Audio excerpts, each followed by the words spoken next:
There is a strange moment in rebuilding when you can no longer fully recognize the old version of yourself, but you are not yet fully comfortable with the new one. You have changed your habits, your mindset is shifting, your reactions are different, even your thought doesn't sound the same anymore, and yet something still feels uncertain because becoming someone new isn't always loud. Sometimes it is quiet, confusing, even uncomfortable.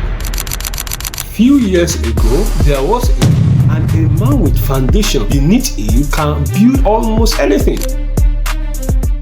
Welcome back to the channel. If you are new here, this series is about rebuilding after life added season. Not just recovering from what you lost, but becoming who you are meant to be after the loss. And if you have been walking through this journey with us, thank you for being here again. Today's episode is about identity, because at some point in rebuilding, you stop just healing and you start becoming. So stay with me, because this is where transformation starts to feel real. One of the hardest part of growth is the in-between stage. You are no longer fully the person you used to be, but you don't yet feel fully like the person you are becoming. Old reactions doesn't fit anymore, but new ones doesn't feel natural yet. Old habits are fading, but the new ones are not fully stable. So you live in tension between two versions of yourself, and that can feel confusing because people around you may still expect the old version, the reactive version, the anxious version, and the inconsistent version. But internally, something has started to shift quietly, gradually, and irreversibly. Before we continue, if this message speaks to someone who is in the process of becoming a better version of themselves, share it with them. And if you are committed to your own transformation,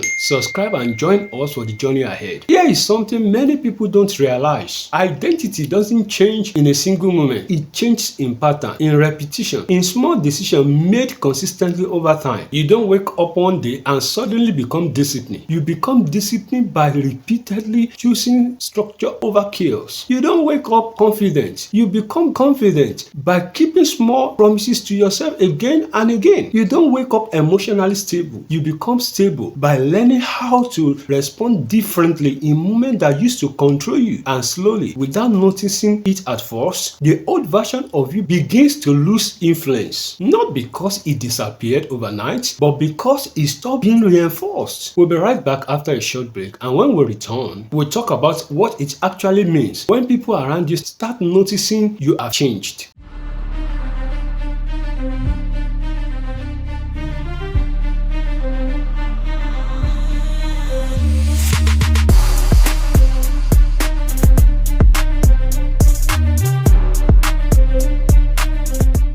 Welcome back. One of the clearest signs you are becoming someone new is that your reactions changes before your identity does. Things that used to trigger you doesn't hit the same way again. Situations that used to pull you into emotional chaos now feels quieter inside you. You pause more, you respond instead of react. You think before you speak, and sometimes you surprise yourself because you don't respond the way you used to. That is not accidental, that is transformation. Even if it feels unfamiliar, even if you feel unstable at times, because growth often feels strange before it feels normal. If you are in this in-between stage, don't rush to define who you are becoming. Let it unfold. Pay attention to your patterns, the things you no longer tolerate, the habits you no longer return to, the thoughts you no longer agree with, because identity is built in awareness and strengthened in repetition. You are not stuck between two selves. You are transitioning out of one and growing into another. And transition takes time. Maybe right now you feel like you are changing slowly or not fast enough, but change is still change, even when it's quiet, even when it is gradual, when nobody else sees it yet. Because one day you will look back and realize something powerful. You didn't stay the same. You became someone else entirely, not overnight, but step by step. If this message encourages you today, share it with someone in the process of becoming. Save it for the moment when growth feels uncertain, and subscribe if you are committed to rebuilding your identity with intention and patience. Until next time, take care of yourself, and remember, becoming someone new doesn't happen at once. It happens every time you choose differently than before.